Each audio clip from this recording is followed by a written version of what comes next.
um, um grupo de pesquisa sobre a autora portuguesa Teolinda Gerção. Para além disso, é membro pesquisador do grupo ESSA-USP, CNP de Literatura Portuguesa. O Márcio é uma pessoa que trabalha, né, no meio da literatura.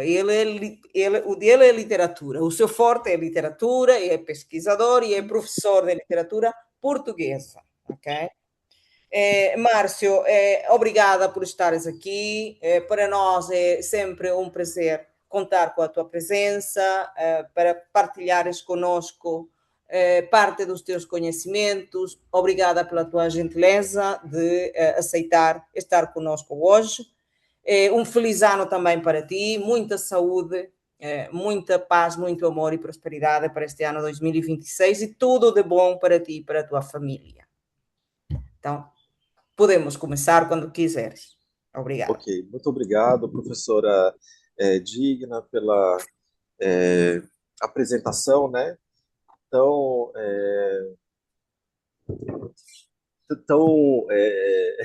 até me perdi aqui, fiquei até emocionado, né? Com uma apresentação tão detalhada, né? Que a gente se sente até importante, né? Mas muito obrigado, né? Pela gentileza, pelo convite, né?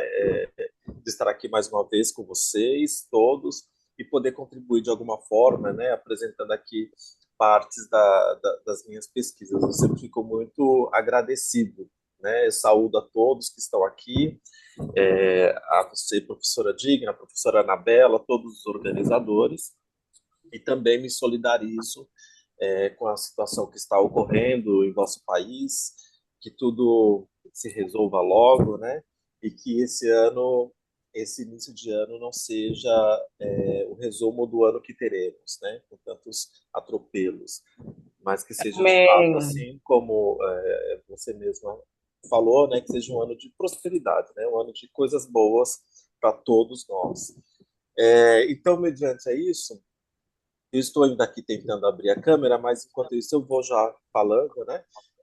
Para a gente não atrasar tanto. Peço mil desculpas, né, a todos, porque eu entrei atrasado. Eu estou aqui no Brasil, fiz uma confusão de horários. Para mim ia começar daqui a uma hora, então eu estava tranquilamente tomando um café, para vocês terem uma Imagina! ideia. Mas ainda bem que eu estava em casa, né? Ainda bem. Então, vamos começar então o nosso bate-papo. Eu vou falar um pouquinho com vocês sobre a escrita autobiográfica em Portugal, dando foco, destaque à contribuição da Teolinda Gerção nesse debate, né? Eu mudei um pouquinho o título, porque o título original seria Diálogo sobre a escrita autobiográfica em Portugal, porque eu quis enfatizar um pouco mais, afunilar um pouco mais esse debate, né?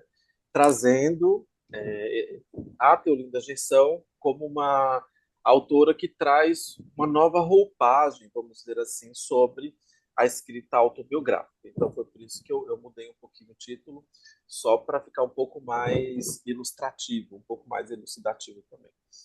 Ok, então dito isso, né, a partir desse preâmbulo, eu trouxe aqui algumas inscrições que podem e que vão ajudar a guiar um pouco essa minha fala e guiar um pouco essa discussão. Então, quando a gente pensa em gêneros autobiográficos, existe aquela é, definição clássica, né, que vai dizer que a escrita autobiográfica ela diz respeito à inscrição da própria vida no discurso, né, de modo que se articule a memória de si, a memória coletiva e junto a isso, a construção da subjetividade. Então, essa aqui é uma descrição clássica, né, que está inclusive no dicionário de literatura portuguesa. Mas é curioso como essa definição ela vai tomando corpo, né, e vai assumindo novas roupagens no decorrer dos anos, né, e também com o passar dos séculos. Então, nesse sentido, os fundamentos, né, que vão guiar essa escrita do texto autobiográfico vai ser uma associação de processos de reconhecimentos, né, do interior e do exterior, a partir do exame de consciência e do cuidado de si, né? E para falar sobre isso, a partir dessas perspectivas, a partir dessa episteme que eu estou aqui abordando, tem um texto muito interessante e que vai ser bastante elucidativo para a gente pensar esse processo, né, dos gêneros autobiográficos, como é que eles são redescobertos na Europa.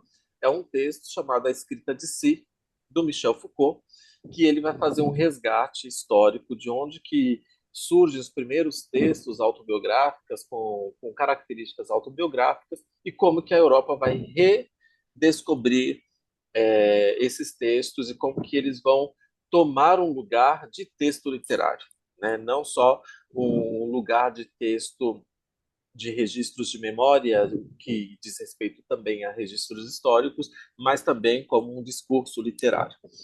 Então, nesse sentido, para a gente pensar, né, um pouco sobre essas origens desse gênero, é interessante a gente perceber que os primeiros textos que vão que serão utilizados, né, como parâmetro para esse tipo de escrita, eles vêm dos primeiros séculos da era cristã, né, a saber, no século IV, né, a partir do paradigma introspectivo com as confissões de Agostinho de Hipona, né, popularmente conhecido como Santo Agostinho, mas que antes dele, o mestre, né, dele para esse tipo de escrita havia sido Antão do Egito, né, também conhecido como Santo Antão do Egito ou Santo Antônio o Grande, é o anacoreta, né, o Santo Antão que viveu no deserto e que lá ele vivia uma experiência de ascese e mediante essa experiência de ascese ele fazia suas anotações, né? Anotações sobre as suas reflexões, sobre a sua vida, e era uma forma, um instrumento para esse exercício de autoconhecimento, mas também de crescimento humano e espiritual, mas também como um instrumento de acesso à entidade divina. E ele, quando as pessoas iam até ele para tentar viver como ele, ou então para poder se aconselhar com ele dizia, uma das coisas que ele ia dizer que era necessário escrever os movimentos da alma, né? E ele ensinava como escrever esses movimentos da alma, e é daí que o Michel Foucault vai registrar como primeiro registro da nossa era sobre a escrita autobiográfica. E são esses ensinamentos que o Santo Agostinho vai colocar no seu livro Confissões, inclusive nomeando, né, citando Santo Antão como o mestre inspirador desse tipo de escrita. Então, quando a gente vê esse processo de textos autobiográficos, em geral, a gente encontra a citação de Santo Agostinho, mas não de quem ensinou Santo Agostinho, que teria sido Santo Antão também do século IV. E aí, esse processo desses textos, eles somem, eles aparecem de uma certa forma na história do Ocidente, né, como um instrumento riquíssimo e digno de fé, né, digno de ser levado em conta, mas ele vai ser recuperado como um instrumento importantíssimo no século XVIII, quando há a consolidação moderna da que vem junto com isso, né? A Revolução Industrial, particularmente, mas também a ascensão da burguesia, né? A Revolução Industrial, porque as pessoas fizeram aqueles movimentos migratórios, particularmente quando a gente pensa essa revolução na Inglaterra, né? Então as pessoas se movimentaram para os lugares que seriam conhecidos posteriormente como grandes centros urbanos, né? E nesses lugares muitas pessoas convivendo no mesmo espaço, né, trabalhando horas e horas, mas ao mesmo tempo não se conheciam, né, não tinha mais aquele costume antigo, né, até de uma sociedade mercantilista, de dialogar, de sentar em família, conversar, trocar, se alimentarem juntos, conversando. Então há um distanciamento das pessoas, né, e nesse distanciamento que as pessoas passam a escrever suas reflexões, suas angústias, seus sentimentos, suas impressões. E isso escritas nos cantos dos livros de razão, que eram os livros de contabilidade, né, os livros de receita e tudo mais, e depois essas transcrições vão ganhar um espaço privilegiado no que a gente vai conhecer como diários, né, os diários íntimos. Então, esse é resumidamente, um processo histórico da redescoberta dos gêneros autobiográficos do século XVIII no Ocidente, partindo aí como ponto de referência a Europa, né, dentro de um sistema eurocêntrico. E aí, quando a gente pensa, então, nesses gêneros autobiográficos, é importante perceber que os gêneros autobiográficos eles são plurais, né? Então, não é um texto autobiográfico necessariamente, porque o texto autobiográfico ele também tem subgêneros, né? Que podem ser memórias, podem ser relatos pessoais, pode ser uma carta íntima, podem ser os diários, né, confissões e vários outros subgêneros. E eu demorei um pouco para descobrir alguém que tivesse teorizado a respeito desses subgêneros, né? E aí depois eu encontrei a Segato, né, que vai trabalhar e ela vai nomear alguns subgêneros e entre eles Epá, foi muito bom, ficámos muito mais descansados e a Ana, estão me ouvindo? ainda bem, é verdade, é verdade. Sim, tem interferência a Anabela, com a Anabela. Sim, sim, O tá. microfone dela. Já, pronto. Certo.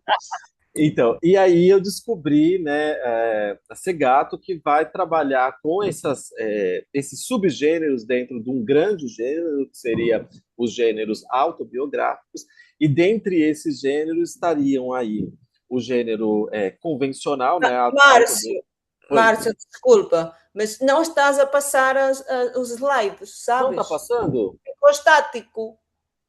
Não, Agora passou? eu achava Não, que era como uma pequena introdução. Eu pensei, eu não. também, mas já estou a ver que não. Deixa eu... Não está passando, não. Não está Está passando. escrita autobiográfica em Portugal. Ok, agora Só isso, começou. é o título. Agora Ah, passou? sim, Agora está sim. no primeiro slide. Espera aí. E assim, passa? Sim, já passa. Então vou ter que passar Sim, assim. agora sim, agora sim. Tá. Ok. Então eu vou voltar aqui, olha. Então Ok. aqui, bom, eu estava falando dos subgêneros, né? E Sim. daí a Leonel e a Segato vão trabalhar com essas ¿Tú questões de quieres que te sirva más, José? Oi? Ai, meu Deus. Não, né? Foi Por interferência. favor, desliguem os microfones. Ok. Então, aí elas vão trabalhar com esses subgêneros, e dentre esses subgêneros elas vão anotar, né? A autobiografia convencional, que é aquela tentativa de escrever o autorrelato, né, sobre si, então seria a autobiografia convencional. A confessional, que seria essa como modelo de Agostinho de Hipona, a de testemunho, que tem a ver com o gênero das memórias, e uma que vai ser muito importante para os estudos literários, e que foi aqui que eu achei essa definição que faltava, né, para a gente pensar o texto literário de fato, que é a autobiografia da personagem de ficção, né?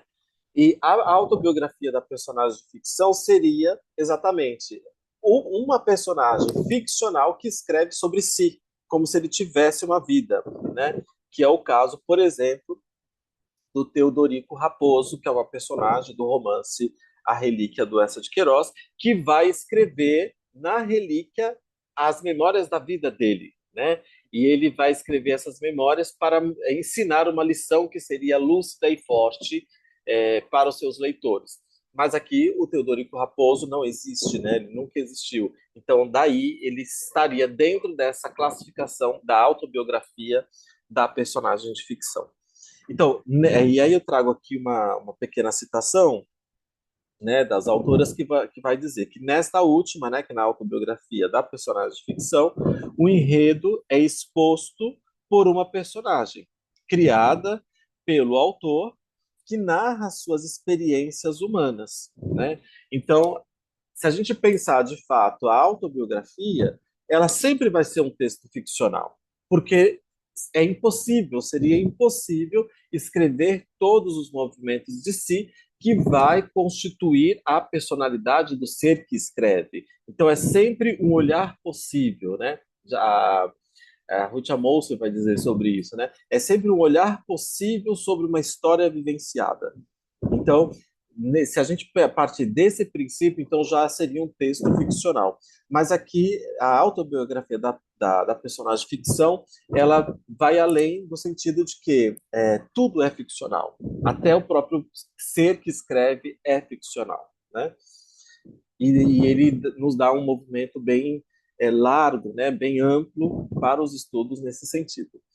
Bom, então, a partir dessas perspectivas, né, dessas epistemes aqui, que vai permear, né, os estudos das autobiografias, aí a gente vai pensar um pouco nessa tradição em Portugal, né?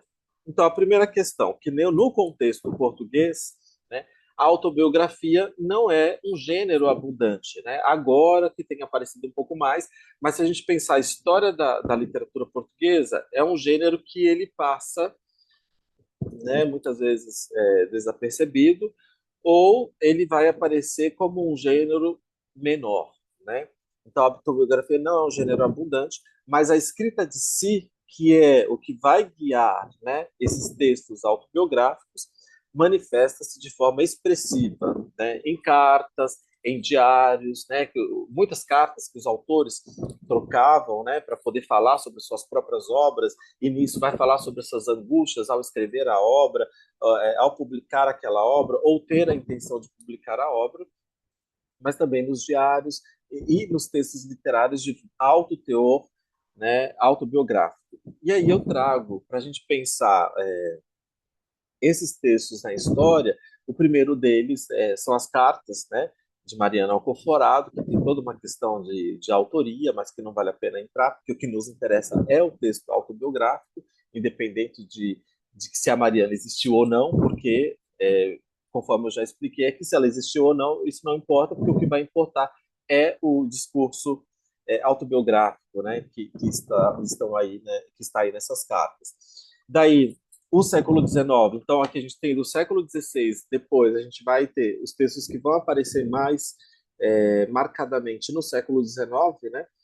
Que eu trouxe aqui o Só, do Antônio Nobre, também os sonetos do Antero de Quental, que ele mesmo definiu como textos de espécies autobiográficas poéticas, né? Então, tem os textos também de Fialho de Almeida, alguns que vão aparecer com esses traços de autobiografia, né?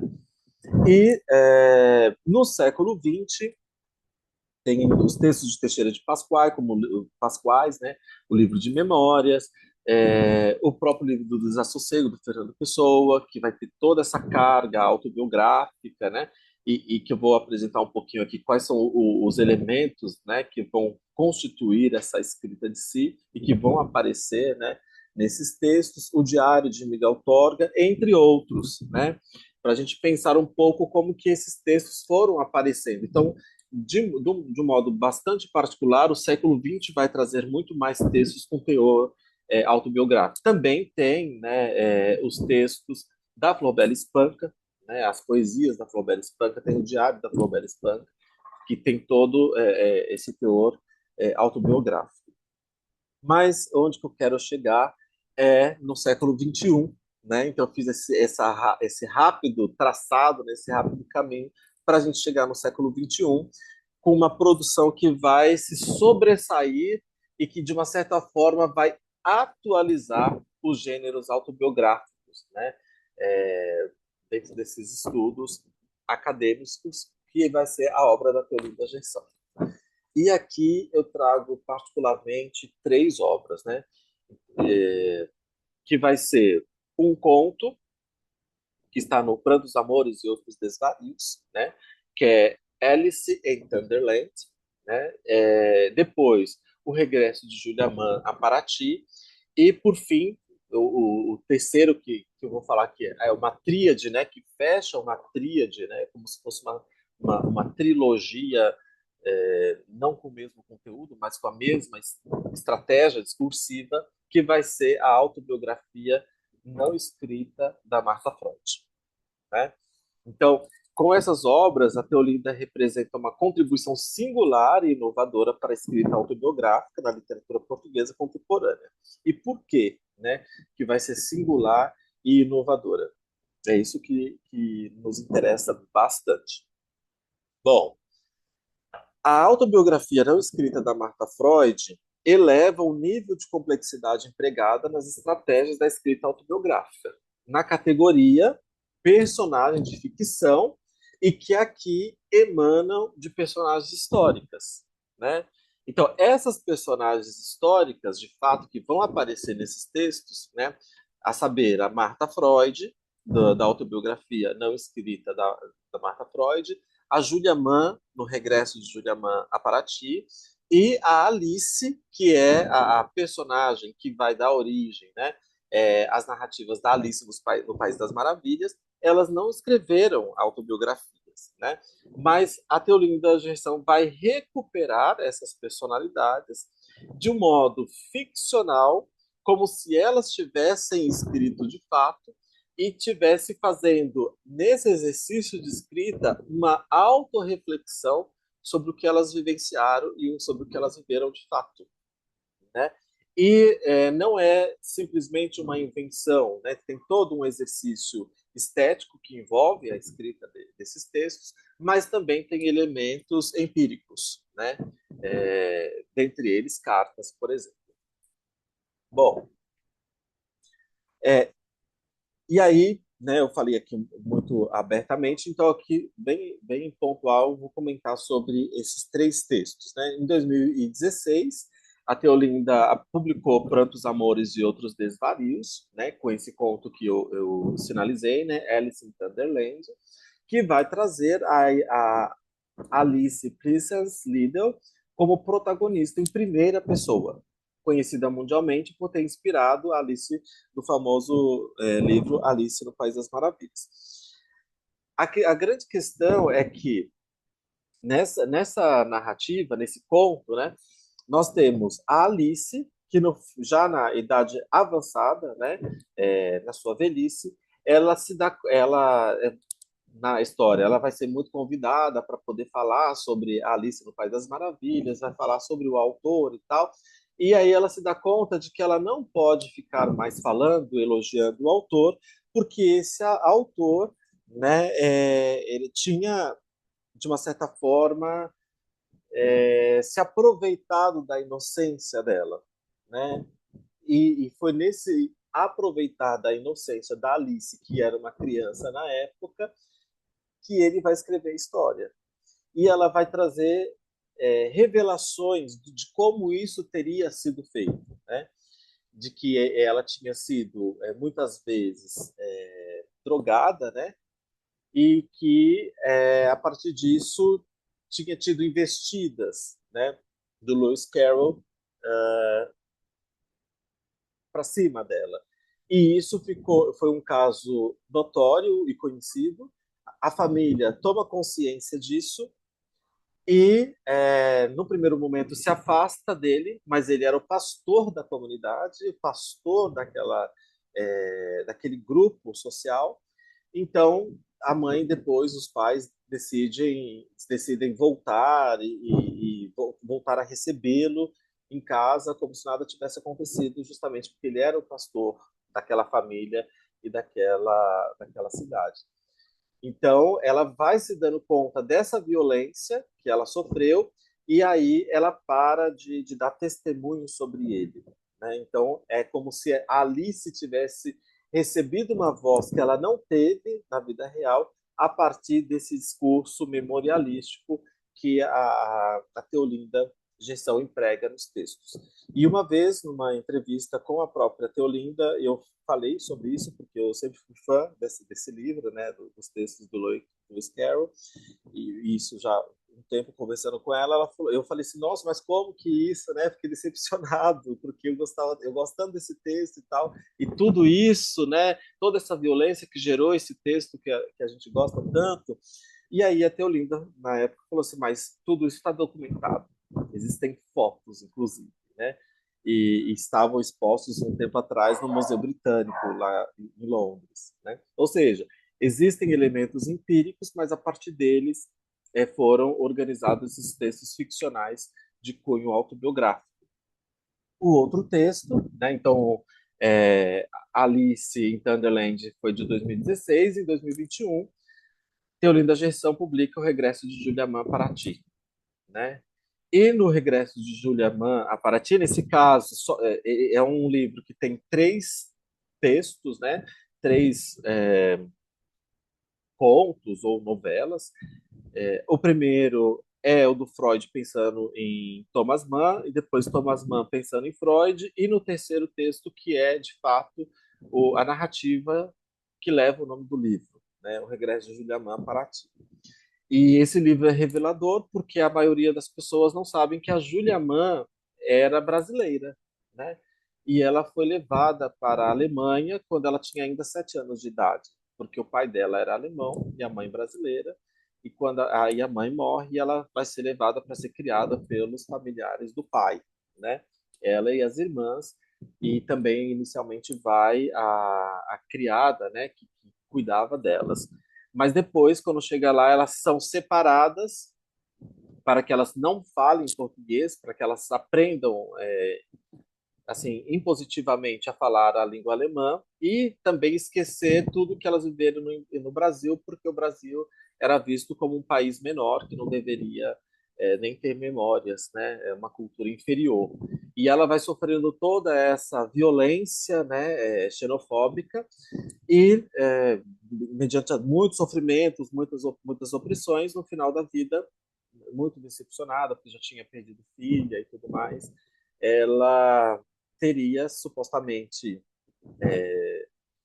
nos últimos dias de vida, segundo a enfermeira que cuidava dela, falado uma língua desconhecida, né? E essa língua desconhecida provavelmente era a língua portuguesa. E aí vem a metáfora do regresso de Julia Mann a Paraty, porque de fato a Julia Mann nunca voltou ao Brasil, né? E daí tem todo esse discurso, né, que vai permear a narrativa, em que agora, então, se ela falou português, então talvez os únicos anos da vida dela que valeram a pena serem rememorados naquele momento eram os anos que ela viveu no Brasil, né? Então, 7 anos que de fato ela teve no Brasil. Então, visto esse panorama como num processo gradual de escrita que caminha do conto da Alice, né, ao romance, a autobiografia não escrita da Martha Freud se apresenta como uma escrita de maior fôlego e profundidade a partir dos aspectos da escrita de si. Então, se a gente pensar em extensão textual de fato, nós temos o conto com a Alice, né, na Julia Mann. Há quem diga que seja um romance, mas também podem ser consideradas novelas, né, cada uma das 3 narrativas. E aqui na autobiografia não escrita de Martha Freud, a gente tem um romance profundo, extenso, com 417 páginas, né, 35 capítulos, onde a Martha Freud vai se dar conta sobre todas as violências que ela viveu na companhia do Freud, né? Ela foi silenciada pelo Freud, foi usada por Freud, né? A quem ela tanto amou. Então, daí essa minha ideia de que é uma tríade narrativa, né? Nessas 3, em todos os romances da Teolinda, a gente vê a questão do silenciamento, né? Feminino, e que esse silenciamento ele é revertido, ou seja, existe a possibilidade dessa mulher falar. Mas nesses 3 textos específicos nós temos pessoas históricas, né? Em que não tiveram de fato a sua voz ouvida, mas que aqui a Teolinda dá voz a elas, né?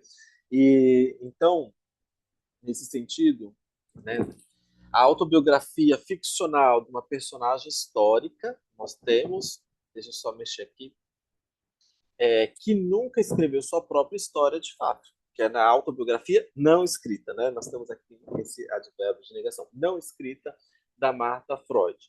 E é bom lembrar, né, que já no início do romance existe uma nota, né, em que a Teolinda coloca que toda a narrativa foi organizada a partir de leituras de cartas reais do Freud, trocadas entre o Freud e a Marta, né, entre os anos de 1882 e 1886, ou seja, do período que eles ainda eram noivos e depois já casados. Então ela diz também na contracapa do livro, né, a autora escreve: um romance sobre personagens históricas, mas não um romance histórico, na medida em que pretende seguir, reconstituir, aproximar-se o mais possível da realidade.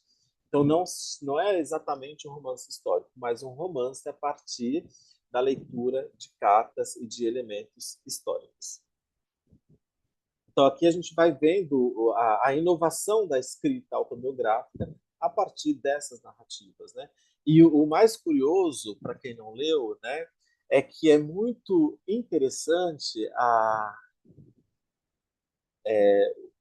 o dom, mas também o exercício da escrita da Teolinda, porque quando a gente lê, por exemplo, no Regresso de Julia Mann a Paraty, o Freud pensando no Thomas Mann e depois o Thomas Mann pensando em Freud, a gente vê duas pessoas completamente diferentes, né? Como os heterônimos do Fernando Pessoa. A gente vê e é curioso pensar como que esse dom, né, de poder recriar um imaginário de pessoas reais que não existem e que não existiram dessa forma, né? E a mesma coisa acontece com a Marta Freud, né? Daí vem o recurso estilístico e também todo o recurso literário. Nós temos cartas, mas não temos o que ela estava pensando naquele momento. E nós também não temos o elemento da Marta lendo as próprias cartas. E é isso que vai acontecer no romance, né? E o romance vai trazer fragmentos das cartas, ou seja, reconstituir uma mente, reconstituir uma memória a partir de cartas esparsas, né? Que nem foram publicadas também. Bom, então é nesse sentido que se estabelece a narrativa do texto da Marta Freud. Ao reler suas cartas, a Marta, né, então nesse processo narrativo, ao reler, ela vai escrever a sua narrativa, né, ela vai escrever a sua autobiografia, e aqui eu estou falando da personagem de ficção, a partir do momento em que ela recupera suas cartas, né, já depois que o Freud já tinha falecido, ela vai recuperar as cartas e vai reler as cartas que ela trocava com Freud, né? E ao reler as cartas, ela se vê na necessidade de escrever sua história, ou mesmo reescrevê-la, com um novo olhar, um olhar crítico e ao mesmo tempo restaurador, logo depois da morte de Freud, como eu adiantei. Resgata as primeiras cartas trocadas com então seu noivo, passando a marido pouco tempo depois, e ao fazer esse exercício vai dando conta de si, das violências a que foi submetida e como, tomada pelo amor, deixou-se envolver, deixou-se levar durante tantos anos. Mesmo que nos anos que se aproximavam da morte de Freud, uma tomada de consciência passa a rondar sua mente de alguma forma. Então, antes dele morrer, ele já velho, debilitado, ela já começa a perceber o tanto de violência que ela estava sendo submetida. Mas ela não tem o start para falar assim, vou mudar de vida, né? Ela só vai ter essa plena consciência quando ela começa a reler as cartas, né? E é aí que ela vai perceber que ela precisava escrever sobre isso. Então, a leitura suave, envolvente, cada página do romance é suave e envolvente, cada página leva o leitor a sentir a dor de Marta, seu sentimento de rejeição, suas descobertas dolorosas, mas ao mesmo tempo sentimentos de libertação. Sigmund Freud se revela uma pessoa narcisista, por isso controladora e opressiva, mas também com fortes traços homossexuais, mas que não os aceitou e que por isso tornava-se um ser mal resolvido. Os primeiros passos da escrita de Marta são tomados pelo medo e pelo auto-boicote, pois escrever seus atuais sentimentos, falar sobre as violências que sofreu durante a vida ao lado de Freud, pressupunha revelar uma face não conhecida dos que não conviveram intimamente com ele, assim como também expor outras pessoas, trazer sofrimentos aos familiares e trazer para si os questionamentos sobre a veracidade dos fatos, poderia ser considerado uma traidora da família. Então também tem essa outra questão, porque a autodescoberta ela é sempre dolorosa, né? O Foucault vai falar sobre isso também no seu texto A Escrita de Si. Então, quando a gente vai passando por um processo de autoconhecimento, nem tudo aquilo que nós reconhecemos são questões prazerosas de se descobrir. Então, é sempre um processo agonístico, né? De muito sofrimento.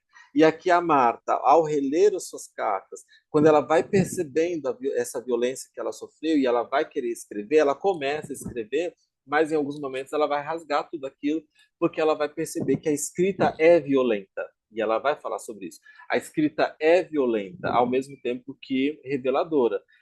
Por que ela vai ser violenta? Porque ela vai colocar em xeque uma imagem de uma pessoa que foi construída, né, historicamente, como o pai da psicanálise, um homem respeitado e tudo mais. Então, tudo isso vem por terra, né, a partir dessa autodescoberta que ela vai realizando, mas também tem outras pessoas que estão envolvidas nesse processo. Os familiares, os filhos, como é que eles vão receber tudo isso de um pai tão renomado, tão reconhecido historicamente. Então ela vai se auto-boicotando durante esse processo, né? Até que ela vai tomar a decisão de fato de escrever, né?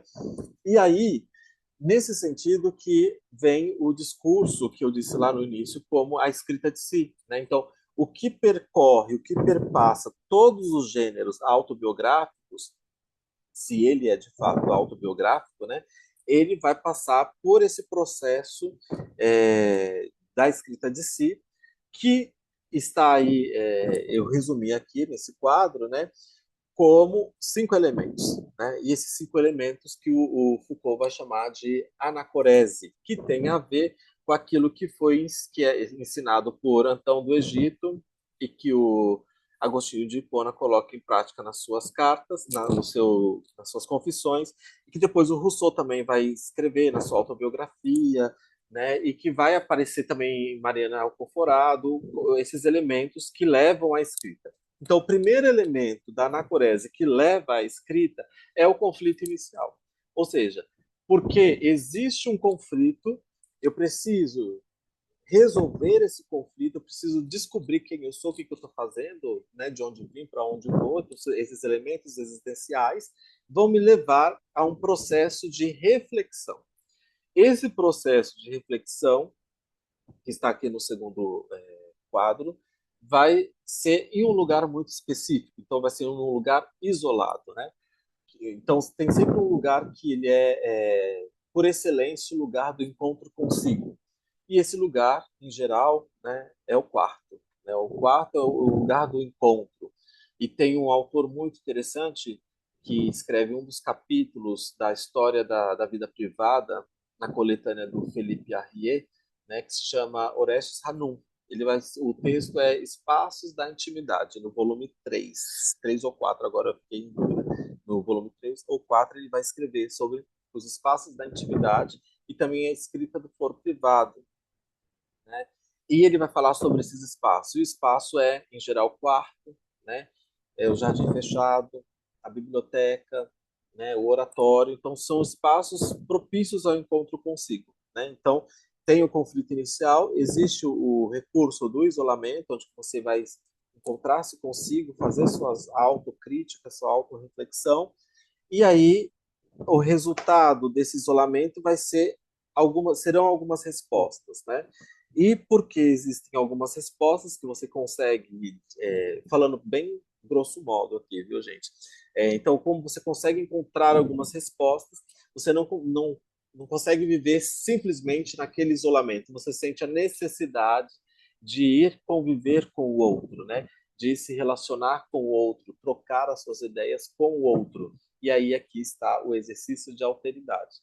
E depois desse processo, pode ser que esse exercício te leve à escrita, né?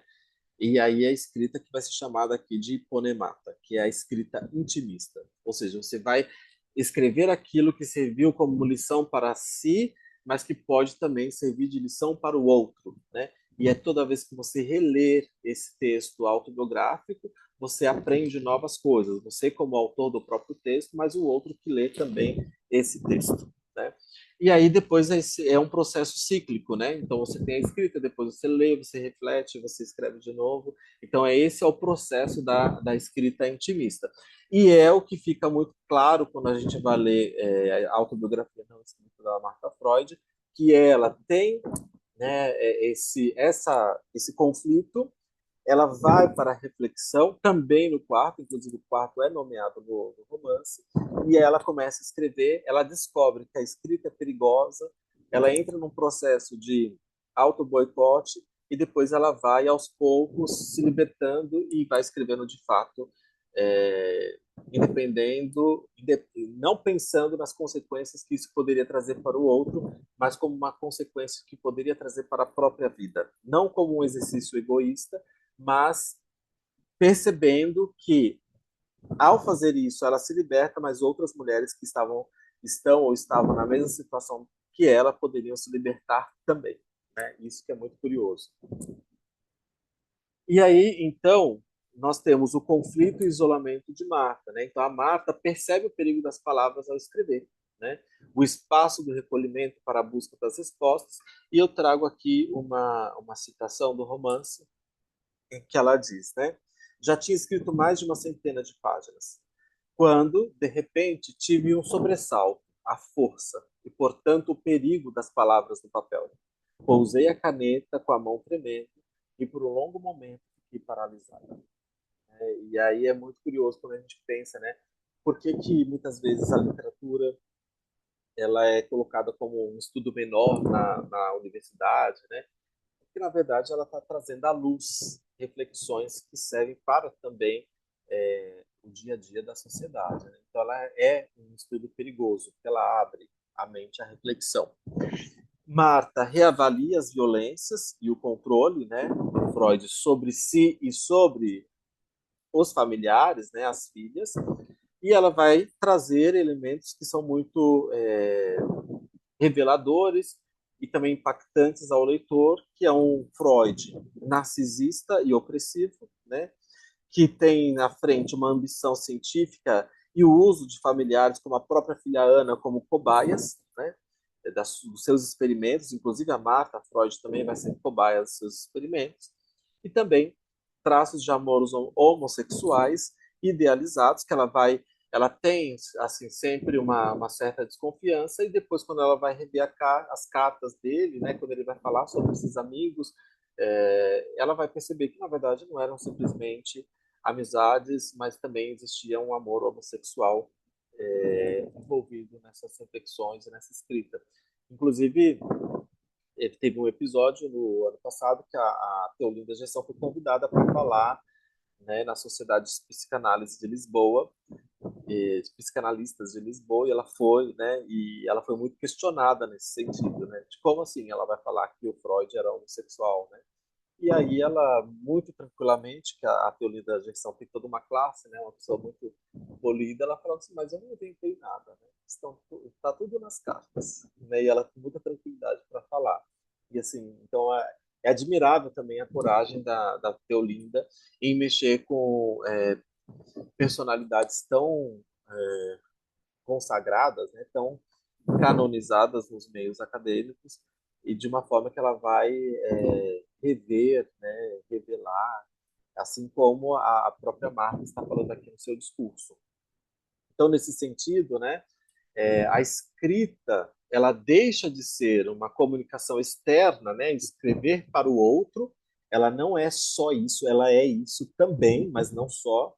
Mas ela passa a ser também uma conversa interna.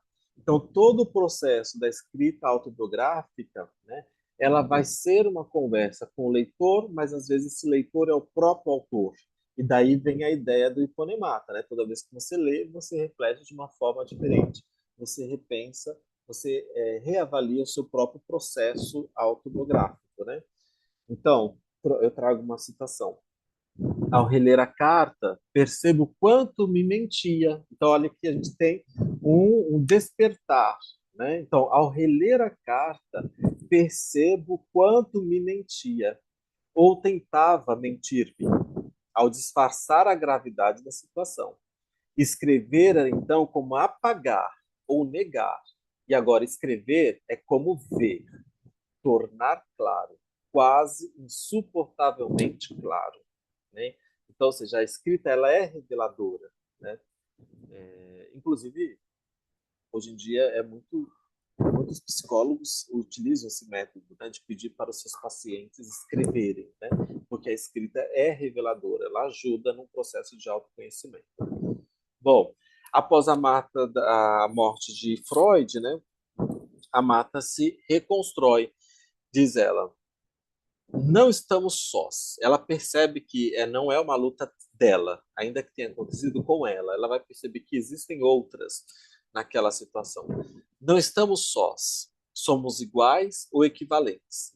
Respiramos o mesmo ar, debaixo do mesmo céu. E conscientemente ou não, fazemos parte da história, né? Até porque aqui a gente está falando de mulheres que foram silenciadas na história e pela história. Então ela vai perceber assim, não, nós somos parte da história. Então, e de onde vem essa consciência? Do processo da escrita, né? A obra confere, né? Então, nesse sentido, e aqui fechando essa discussão um pouco, e aí a gente abre para falar um pouco mais, né? A obra confere voz a uma figura historicamente silenciada, né? Assim como na história da Alice de Julia Mann, sempre silenciada à sombra de algum homem, né?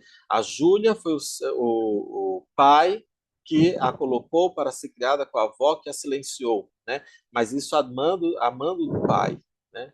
Alice, porque o Lewis Carroll, o pastor da comunidade, a silenciou e ela ainda tinha que falar bem dele, né? Ainda promover a obra, enfim. Então nós temos essas figuras que sombram, né? Essas mulheres, escondem essas mulheres na história. Então, nós vemos a escrita funcionando como instrumento de cura e reelaboração existencial. Então, não é simplesmente uma denúncia, mas é uma denúncia que carrega consigo um processo de reelaboração. E esse processo de reelaboração que é uma escrita terapêutica, né? Então, escreveu para se curar, escreveu para expurgar isso, né? E escreveu para mostrar que a vida que ela viveu, os conflitos que ela sofreu, também são conflitos de muitas outras mulheres, né? E que agora são muito mais evidenciados. Que bom que é assim agora, né? Mas ainda estão aí, as violências estão aí, né? Assim, o romance de Teolinda Gerson reafirma a tradição da literatura portuguesa dedicada à autobiografia ficcional, e é curioso perceber que na história da literatura portuguesa, o primeiro texto que aparece como autoficcional, como autobiográfico, são as cartas da Mariana Alcoforado, né? E que depois, né, na década de 1970, nós vamos ver essas cartas servindo como inspiração a 3 outras mulheres que vão escrever as novas cartas portuguesas, né, a partir de um sistema de opressão, de uma ditadura que as perseguiu também, né? Levando inclusive elas ao tribunal, porque escreveram aquelas cartas reconhecidas na época como depravadas e eróticas, né? Então, mais do que uma narrativa biográfica, a obra é uma reflexão profunda sobre a memória, sobre a identidade e emancipação, onde a escrita se estabelece como um espaço de resistência e de reconstrução de si, endossando a ideia de que nenhuma vida, por mais silenciada que tenha sido, é menos digna de ser narrada. Então, assim, é um convite a todos vocês que estão aqui, se não leram, ler essas obras, mas particularmente a autobiografia não escrita da Martha Freud, porque a cada página é uma descoberta, né? E assim, E é tão envolvente, são 417 páginas, mas são páginas que você lê muito rápido, porque você precisa saber o que vai acontecer. E é como eu disse lá no início, a angústia da Marta passa a ser a nossa angústia, né? Como é que ela vai se libertar daquela angústia? Como é que ela faz para perceber que ela é um ser da história, como ela disse aqui na citação que eu passei para vocês. Né? Então, dito isso, eu abro aqui, professora Digna Tovar, professora Anabela, a discussão. Espero ter contribuído, né, e trazido aqui algumas questões para a nossa reflexão. Eu não consegui abrir a câmera até agora. Estou tentando aí. Olha, realmente, olha, muito obrigada, muito, eu estou surpreendida, não sabia, nunca, não tinha ideia desta evolução do género autobiográfico como se chama, na caneta da Teolinda Gerson. É realmente uma mulher mesmo profunda. E essa história da Marta Freud realmente é convidativa para ser lida. É muito, muito profunda. Eu fiquei mesmo, não sabia dessa trilogia, acho que vale a pena mesmo ler a trilogia, mas o conto é de poucas páginas, não é? O da Marta é que são 416 páginas, mas como o Márcio descreve que as ações são tão interessantes que uma pessoa quer ler já e continuar. É um convite que aqui nós não temos acesso a esses textos, obviamente, mas se Deus quiser eu vou a Portugal em junho, julho, e hei de comprar lá depois para partilhar aqui com os alunos e lermos, porque realmente é um texto, deve ser fantástico, tem de ser fantástico. Obrigada, Márcio, por esse panorama espetacular e essa análise tão esclarecedora sobre o género de autobiográfico em Portugal e mostrar, né, essa evolução que tem em mãos da autora Teolinda Gerson. Anabela? Obrigadíssima. Eu peço desculpa do meu atraso, mas realmente circunstâncias atuais estão a dificultar-me. Claro. O meu dia-a-dia, estão a dificultar-me o dia-a-dia. Em qualquer dos casos, eu queria valorizar muitíssimo, para já, enfim, celebrar que se esteja a fazer a realizar este seminário numa altura tão difícil do nosso grupo de Caracas. E desejar que tudo corra melhor do que os vossos desejos, porque nós também estamos aqui a desejar convosco que tudo corra bem. E também salientar um aspecto muito, muito interessante no modo como o Márcio abordou este assunto, porque ele trabalhou a questão da autobiografia como um discurso, um modo discursivo que atravessa vários géneros. E isso foi extremamente luminoso e extremamente interessante, porque passa pela poesia, passa pela epistolografia, pelo conto, pelo não sei o quê, e, portanto, tudo aquilo que nos vai dando, até por textos quase inclassificáveis, muitas vezes são designados contos, aparecem às vezes quase fragmentos, etc. E, portanto, essa passagem atravessando os diferentes géneros enlaça-os de uma forma que torna muito mais claro o que é o discurso autobiográfico e de que modo é que ele se vai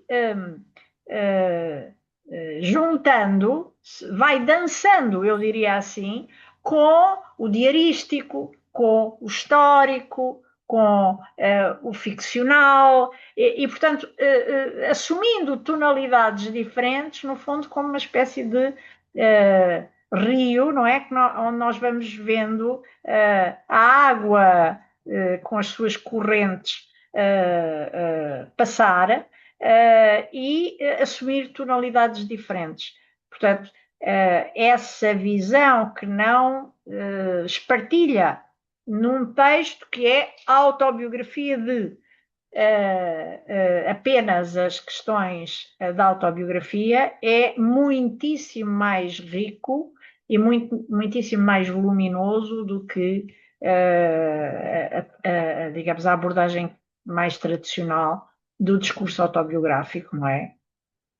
Que centra num género com determinadas características, onde também há a sua evolução, evidentemente não está isso em causa, mas em que as relações, os diálogos intertextuais não são tão pregnantes, tão estimulantes, etc. Portanto, parabéns, Márcio, gostei imenso dessa sua forma de abordagem, que ilumina mais o conceito e ilumina mais a literatura também, pelo modo como ela vai evoluindo e chega aos nossos dias a manifestar-se nessa hesitação e indecidibilidade entre real e ficção, verdade e imaginação, etc. Parabéns. Mas eu, quando falei, eu interrompi. Havia alguém, eu penso que era uma Andreia, que estava online e que estava a querer falar, e Eu, eu sim. quereria. Olá. Lá, Espera uma- passando a palavra, peço desculpa de ter falado primeiro. Ah, fica tranquila. Bom, na verdade eu não tenho perguntas, mas eu queria dizer uma coisa aqui e é que esta apresentação foi incrível. Porque na verdade esta autora nunca conheci, na verdade, e à medida que o senhor ai, esqueci o nome, Professor Márcio, Márcio Jean-Fiel Márcio, da Souza, sim. sim, olha, é, à medida que o senhor Márcio falava sobre a autora e explicava com um pouco de detalhe as obras, eu ficava, eh, eu estava em choque. Ou seja, é incrível como uma autora eh, vai muito mais além das simples personagens. Ela dá como uma voz que não era conhecida. Então, acho que é algo muito novo e incrível. E olha, eu queria perguntar ao senhor Márcio se ele conhece, não sei, algum site onde nós podamos descarregar os livros no PDF. Não sei. Era isso. Muito obrigada pela apresentação. Eu gostei. Muito obrigado, Andréia Martins, pela gentileza, viu, pelas suas palavras e também pela curiosidade, né? Que bom, né? É bom para a gente falar alguma coisa que desperta pelo menos a curiosidade, se não conhece a autora e que surge, né, em nós a vontade de conhecer. Existe o site oficial da Teolinda Gerson, é teolindagerson.com. Então lá, inclusive, foi atualizado essa semana passada foi atualizado. Então tem alguns textos dela lá, né, que ela mesma disponibilizou. Tem também textos críticos, tem textos analíticos, tem bastante material lá. Então é teolindagerson.com. Olha, muito obrigada. Disponha.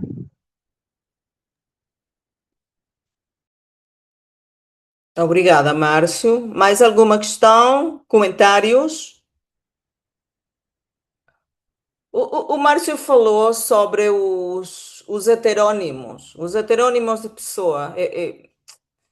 Pode-se dizer que os heterônimos são uma ficção de si próprio ou não, ninguém pode afirmar isso, Márcio? Se a gente partir, obrigado, professora Digra.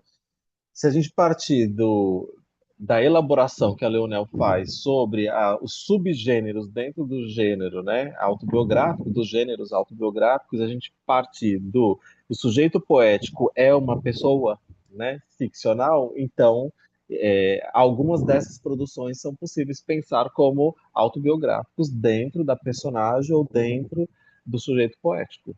Né? Mas e aí o que, que vai sustentar essa análise? O percurso da escrita de si. Né? Então, quando a gente faz a análise do percurso da escrita de si, então é possível identificar como um discurso autobiográfico, ainda que ficcional. Claro, percebo, exatamente. Obrigada. Ok, mais alguma questão, comentários, por favor? Não sejam tímidos, pá. Estão aqui os estudantes de letras, da Escola de Letras, há estudantes de idiomas. Vamos lá, vamos interagir. Vocês adoram o sotaque brasileiro, o Márcio é brasileiro e por isso estão cá para ouvi-lo. Então vamos lá interagir com ele. Não é só ouvi-lo, não é, Márcio? O que é que achas? Está a fazer falta a Teresa aqui. Tá, sim, tá. Como é Tá, que ela sim. está? Ela está doente, já foi operada, está em casa, mas está imobilizada. Não está bem. Não está nada bem, infelizmente. Um beijinho para ela. Claro De que todos sim. nós. Sim, eu dou esse beijinho. Enquanto o Márcio falava, eu também estava a pensar nas cartas. Professora Já. Digna, sou eu, a Aireia. Aireia, vai lá. Tô aqui. Será que eu ligo a câmera? Não sei. Também eu acho que é chato Sim, era escutar bom, e era não ver. bom. Claro, claro, vamos lá. Eu tô aqui pintando, né? Eu gosto de pintar aquarelas e tô aproveitando para me distrair um pouco, né? Então, enquanto eu ouço a grande palestra, eu gostei muito. Tô aqui fazendo isso. Então, o senhor Márcio, prazer, é imenso estar aqui escutando o senhor.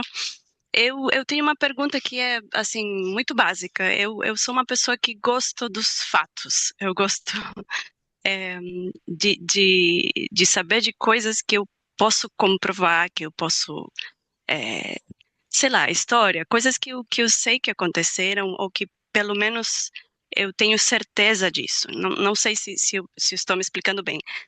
Por quê? Porque eu queria saber se o senhor tem alguma recomendação no caso de começar uma leitura de uma autobiografia ficcional, ou seja, para mim é como uma coisa que, que se contradiz de alguma forma, né? Como uma autobiografia pode ter ficção. Entendo que faz parte da criatividade dos autores, mas o que o senhor recomenda para uma pessoa como eu que gosto de coisas como comprováveis? Então, como eu posso, como leitora, entrar numa leitura que é real, inspirada na realidade, mas que também é ficção?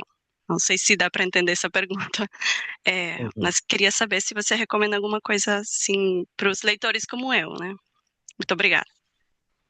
Disponha. Obrigado, Aireia, pela sua contribuição e questionamento, né? Quando você pergunta, você pede a sugestão de texto, está pensando no texto que seria teórico para ajudar a entender o texto ficcional ou o texto ficcional propriamente dito?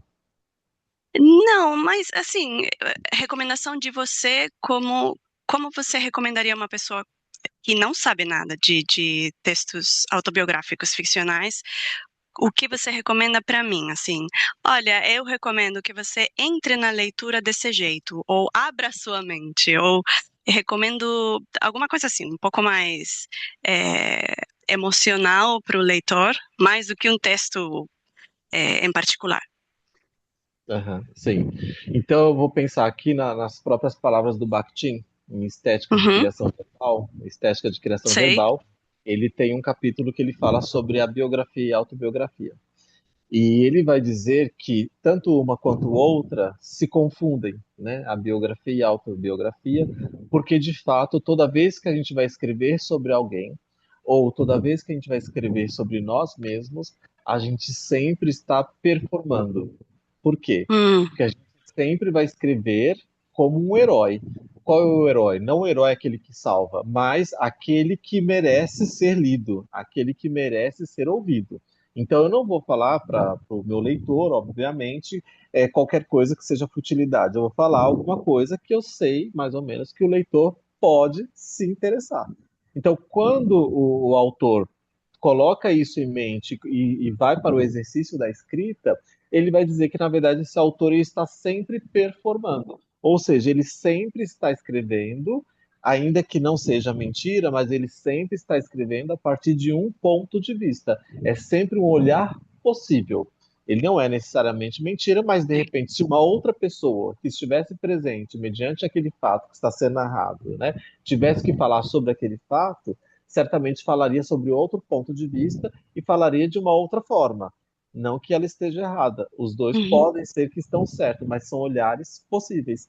Então, nesse sentido, dos olhares possíveis, é que a gente vai pensar que esse olhar possível ele é sempre literário, porque ele é uma verdade que ela é sempre relativa, né?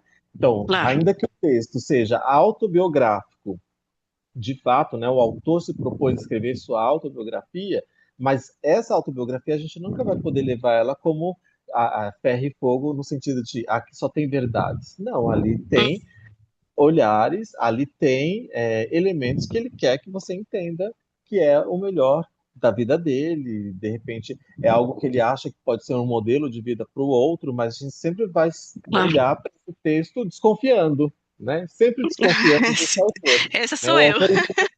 O autor em primeira pessoa, ele nunca é confiável. Em terceira também não, mas em primeira, mais ainda. Por quê? Porque ele sempre quer que seja prevalecido o ethos, né? Aquela imagem que ele está te vendendo. E daí que vai entrar a questão do pacto autobiográfico. Né? Ele está fazendo um pacto de leitura com você vai ter que acreditar nele. Claro. Senão você não consegue terminar o livro. Né? Então é nesse sentido. Trazendo aqui o pacto para a discussão. Claro. Não sei se eu ajudei. Muito obrigada, Márcio. Ajudou muito. Muito obrigada. Obrigada. A ideia, então já sabes, pá. Vamos abrir essa mente. Sim. Desconfiar, mas com a mente aberta. É isso, flexível. Mais alguém quer comentar? Dizer Prof, alguma coisa? Fazer alguma questão? Temos aqui uma pergunta, diz, como separar a identidade de Teolinda Gerson do eu fictício dentro do discurso autobiográfico? Como separar a identidade de Teolinda Gerson do eu fictício dentro do discurso autobiográfico? Sim, quem perguntou? Quem fez a pergunta? Iliana Velázquez. A Eliana. Então, bom, essa pergunta ela é muito vasta, né? A resposta dela pode ser muito ampla. Mas eu costumo muito trabalhar com a teoria da morte do autor, né? E por que a teoria da morte do autor, que ela foi propagada pelo Barthes, né? Roland Barthes, mas também pelo Michel Foucault no livro que é o autor. Porque quando a gente pensa na morte do autor, ele vai dizer o seguinte: a partir do momento que o autor publicou o livro, né, a partir do momento da publicação do livro, então o autor desse livro morre para o livro. Então, ainda que o autor se proponha a falar sobre o livro, né, fazer uma crítica sobre o próprio livro, ele sempre vai se direcionar a esse livro agora, a partir desse momento, como leitor da própria obra, né? E isso nos dá muita liberdade para a gente pensar a análise do texto literário pelo texto literário, né? Ou seja, tudo é possível afirmar naquele texto, desde que a gente, né, comprove pelo próprio texto, né? Então, acho que isso é muito importante. Acho que isso é fundamental para a gente poder se debruçar nos estudos literários, porque é o texto que é a nossa ferramenta de trabalho, né? O autor ele pode dar pistas, ele pode dar luzes para a gente poder interpretar o texto, mas a fala dele sobre o texto é sempre uma fala crítica, né? Assim como outro crítico que está fazendo a leitura.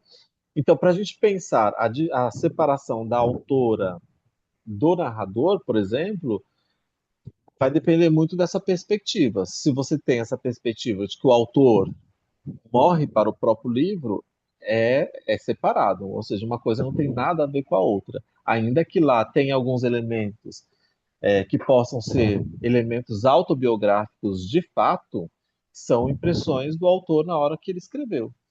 O Benjamin Abdallah Jr., ele tem um livro chamado Literatura, História e Política. E em um determinado momento, ele vai falar sobre o autor engajado. E quando ele fala sobre o autor engajado, ele vai dizer que, ainda que o autor tenha compromisso social com o seu leitor, ainda que ele tenha uma responsabilidade inerente a ele em relação ao seu texto, ele sempre vai deixar transparecer no seu texto elementos que conscientemente ele não escreveria, mas lá está escrito. E por que está escrito? Porque não é só um exercício racional, mas acaba transparecendo também na escrita elementos que fazem parte da cultura social e histórica na qual aquele autor está inserido. Né? Então, por exemplo, se um autor, de repente, ele está falando, vamos pensar numa hipótese, né? Ele, na sua narrativa, ele traz uma discussão sobre o patriarcalismo, né? E aí, de repente, numa fala dele, a gente ouve ou a gente lê algum discurso em que ele traz algum elemento que fala assim, nossa, mas ele tá falando contra o patriarcalismo, mas isso daqui me parece patriarcalista. Não é que seja um equívoco, porque talvez, de fato, ele pode ser que seja mesmo antipatriarcalista e tudo mais, antimachismo e tudo mais. Mas, dentro daquela sociedade, de repente, que ele está vivendo, isso é tão evidente, tão claro e tão faz parte tanto do dia a dia que de repente ele deixou transparecer ali. Mas não é que ele está se negando, mas é porque são elementos da cultura, né, da qual ele está inserido. Então precisaria ver muito esses vários elementos quando a gente vai pensar em quem é o autor e qual a função dele dentro do texto narrativo. Né? O autor é uma entidade dentro do texto ou ele está fora do texto? Ele escreveu, mas a partir desse momento ele está fora, ele está criticando o próprio texto. Então, não teria uma resposta fechada para isso, teria que ter uma reflexão, depende do ponto de vista crítico do qual o texto está sendo analisado, estudado e lido. Sim, não sei se eu respondi, se eu ajudei. Excelente. Sim, eu acho que foi uma muito boa resposta. Exato, a Eliana diz muito obrigada. Muito bem, Eliana. Márcio, eu sei que o Márcio é estudioso da obra da Teolinda Gerson. Esta autora pode ser considerada uma autora feminista? Essa é uma pergunta que sempre aparece mesmo quando a gente vai pensar os textos da Teolinda. Olha, é muito difícil a gente poder afirmar categoricamente. Vamos pensar na instituição autor, né? Na instituição autor, a autora diz que não é.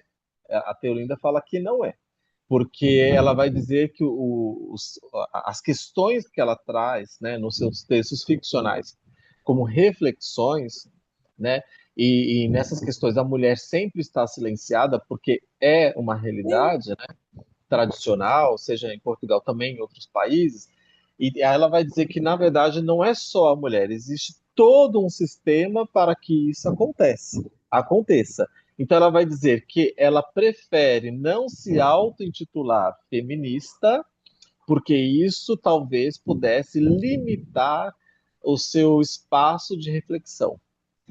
Mas, se a gente for fazer uma análise do texto, né, pensando na ideia da morte do autor, e daí a gente consegue provar pelo próprio texto que existem traços feministas, ainda que Existem ela, sim. muitos, inclusive, né, ainda que ela afirme não ser feminista, né, que ela prefere dizer que ela escreve como uma mulher, ela tem uma escrita feminina, né? Claro. Ok. Inclusive, esse tema já fez parte de algumas entrevistas também, porque é sempre recorrente.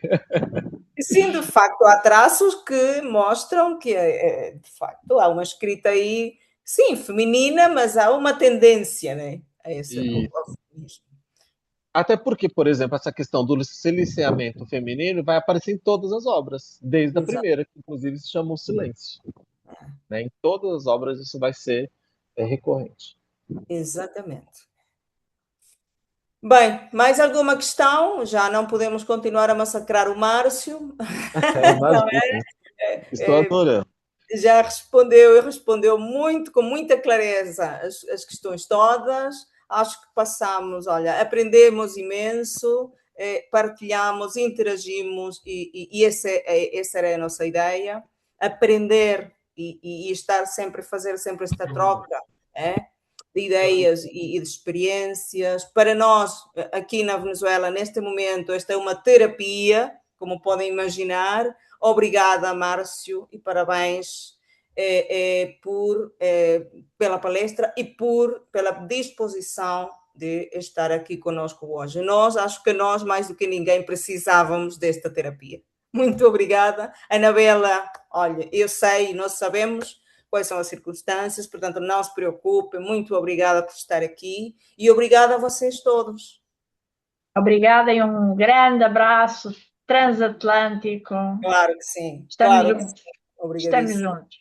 Não é? Muito obrigado. Obrigadíssima, Márcio. Obrigadíssima, Digna. E a todos vós. Grande abraço. Obrigada. Márcio, muito obrigada. Tchau. Tchau. Obrigada.